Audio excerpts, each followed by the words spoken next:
फरमाते हैं कि मैं ना मजदूर लेने गया, बगदाद के चौक में मजदूर बैठे होते थे, तो मेरी उन मजदूरों में से ना एक नौजवान बच्चे पे नजर पड़ी। बड़ा कमजोर सा वजूद था, लेकिन चेहरे पर इबादत का निशान था। माथा बताता था कि नमाज का बड़ा ख्याल रखता है। मैं उसके करीब गया। चेहरे भी बड़ा कुछ बताते हैं ना, चेहरों में भी बड़ी रानाई होती है। फरमाते हैं मैं करीब गया, मैंने उसको कहा बेटे मजदूरी करोगे? तो कहने लगा मजदूरों में बैठा हूं तो हुजूर मजदूरी के लिए ही तो बैठा हूं। तो मैंने कहा कि चलो फिर। कहने लगा नहीं, मेरी कुछ शर्तें। मैंने कहा बताओ? कहने लगा पहली शर्त यह है कि लोग 4 दिनार दिहाड़ी लेते हैं, मैं 3 दिनार लूंगा। मैंने कहा यार भाई तो बड़ी बेहतरीन है, बाकी भी इस तरह की रख ले। उसने कहा हुजूर दूसरी शर्त यह है कि मैं आपकी मुकम्मल बात मानूंगा, लेकिन जब अजान हो जाएगी फिर आपकी नहीं सुनूंगा। तीसरी बात उसने ये की कि हुजूर मैं आपके घर में काम करूंगा पर आपके किसी सवाल का जवाब नहीं दूंगा। कहते मैंने कहा यार तू बड़ा अजीब है, शर्तें तो मालिकों की होती हैं। कहने लगा जी बहरहाल मैं शर्तें लगा के जाता हूँ। फरमाते मैं उसे घर ले आया, काम मैंने उसको बताया, तो जो काम मजदूर सारे दिन में करता है ना उसने 2 घंटे में ही कर दिया। हमारे मजदूर सिगरेट पीने में भी तो आधा घंटा लगाते हैं, वो चाय पीने जाएं तो पौना घंटा। वहां उनको भी तो दयानतदारी करनी चाहिए कि नहीं करनी चाहिए? ने मुआहदा किया है ना जी, तो पूरा उतरना चाहिए ना। कहते 2 घंटे में। अब काम जब बंदा शुरू कराता है तो काम और निकल आता है। कहते काम मैंने उसको और बता दिया, वो करने लगा। उसने मिट्टी निकाल के रखी थी बाहर रास्ते में, तो अजान हो गई जोर की। उसने वहीं कुदाल छोड़ी कही और चलने लगा। तो मेरा बेटा कहने लगा इसको जरा बराबर कर दो। कहने लगे चुप कर जा, तेरे बाप से बात हुई थी, जब अजान होती है तो मैं किसी और की नहीं सुनता, सिर्फ अल्लाह रसूल की सुनता हूँ। कहते मस्जिद चला गया, नमाज पढ़ के आया तो दोपहर का वक्त था। मेरी बीबी कहने लगी इसको को खाना खा ले। कहते हमने कहा खाना खा लो, तो कहने लगा मैंने रोजा रखा, रमजान भी नहीं था, नफली रोजा रखा हुआ। फरमाते हैं शाम हुई, मैंने 3 दिनार दिए। तो मैंने कहा तेरा नाम क्या है? कहने लगा मैंने आपसे कहा था मैं किसी सवाल का जवाब नहीं दूंगा। तो वो चला गया। अगले दिन मैं फिर लेने गया उसे, काम कुछ और निकल आए। तो लोगों ने बताया वो सिर्फ हफ्ते वाले दिन आता है। मैंने कहा क्यों? कहने लगे जी वो कहता है मेरा हफ्ते का खर्चा 3 दिनार है, जब 3 दिनार कमा लेता हूं तो बाकी सारा टाइम अल्लाह रसूल की जिक्र में गुजार दिया करता हूं। फरमाते हैं जी अगले हफ्ते मैं फिर लेने गया। मैंने पूरा हफ्ता इंतजार किया कि काम उसी से कराना है। मैं जब गया तो मैंने कहा चलो। कहने लगा मेरी शर्तें याद है ना? और मैंने कहा याद है भाई, साथ चल। फरमाते हैं काम कराया। 2-3 हफ्ते वो आता रहा। एक हफ्ते में गया तो लोगों ने कहा हुजूर आज नहीं आया।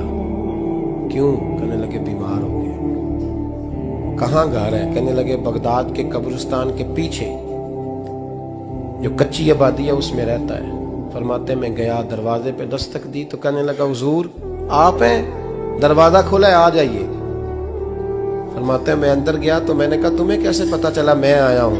कहने लगा हुजूर अल्लाह वाले हो, आप नहीं आना था, वरना अमीर तो गरीबों का पता लेने कोई नहीं आते। कहते मैं करीब गया तो कहने लगा मैं आपका इंतजार कर रहा था, तेज बुखार है, तप रहा। जेब से कुछ पैसे निकाले, कहने लगा ये पैसे रखने। एक अंगूठी निकाली, कहने लगा हुजूर आज रात को मेरा इंतकाल हो जाएगा, इन पैसों का कफन खरीद के सुबह जनाजा पढ़ के मुझे दफन कर देना, और जब दफन करो तो ये अंगूठी लेके असर के बाद हारून रशीद के पास जाना। आप उसे कहना मैंने मिलना है, पर वो आपको टाइम नहीं देगा। आप उसको आवाज दीजिएगा कि तेरी एक अमानत है मेरे पास, फिर वो आपसे मिलेगा तो अंगूठी दे दे, फिर आप मेरी तरफ से फारिग हैं। हजरत फरमाने लगे तेरा नाम? और कहने लगा हुजूर वक्त थोड़ा है, आज रात मैंने जाना है, बड़ी लंबी माफी मांगनी है रब करीम से, अगर मुनासिब समझे तो मुझे अपने रब से तन्हाई कर देने। फरमाते हैं मैं आ गया, पर उसकी बातों ने मुझे सारी रात सोने नहीं दिया। फरमाते हैं सुबह बड़ी मुश्किल से सूरज निकला, मैं गया दरवाजे पे हाथ रखा तो दरवाजा खुला हुआ था। अंदर दाखिल हुआ तो खुशबुएं मेरा इस्तकबाल कर रही थी। जब चेहरे से कपड़ा हटाया तो उसका तो इंतकाल हो चुका। इंतकाल हो चुका है, ऐसे जैसे किसी का दीदार करके सोया। कहते मैं तो 2 आदमी ले गया था जनाजे पे, पर पता नहीं दुनिया किधर किधर से आई, कहां से। अखा जदों मीटियां जमाना मैनू रोवेगा, अपना ते अपना बेगाना मैनू रोवेगा। फरमाते हैं मैं तो 2 बंदे ले गया था, पर पता नहीं मखलूक कहां से आई। जनाजा पड़ा, दफन किया। हारून रशीद के पास में असर के बाद गया, मैंने बुलाना चाहा पर बादशाह था, मेरी तरफ देखा ही नहीं। मैंने उसको कहा तेरी ये अमानत मेरे पास है।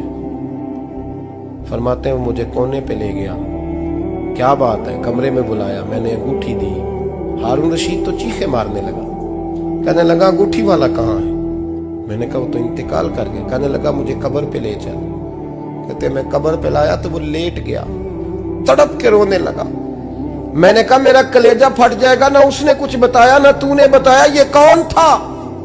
तो हारून रशीद कहने लगा ये मेरा बेटा था।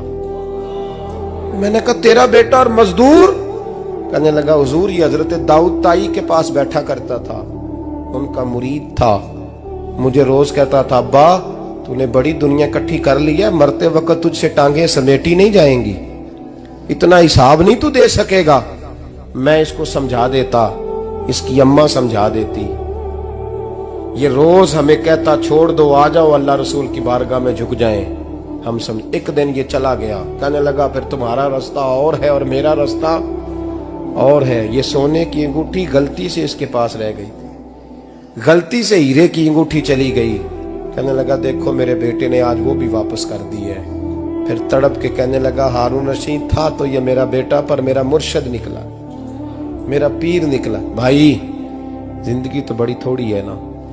बाबा साहब ने कहा था उठ फरीदा सुत्या, और दाढ़ी आ गया पूर, अग्गा नेड़े आ गया, पिछा रह गया दूर।